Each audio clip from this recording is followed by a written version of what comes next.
Welcome, today in front of me NUBIA Red Magic 5S, and I'll show you how to turn on or turn off silent mode on this device. So first you should open the notification panel, and somewhere here you should find the mute mode icon or just silent mode icon. Then just to activate the silent mode, you should click here once on this icon, and here you'll see the message that all your ringtones and notifications, they will be muted.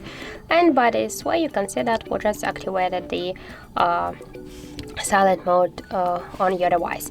If you want to turn off the silent mode, you should click here once again on this icon, and you can see here that all your calls and notifications, they will ring. And also we have the second way how you can do that. Just press your up or down volume button, that doesn't matter, and then click here on the twice on the bell icon.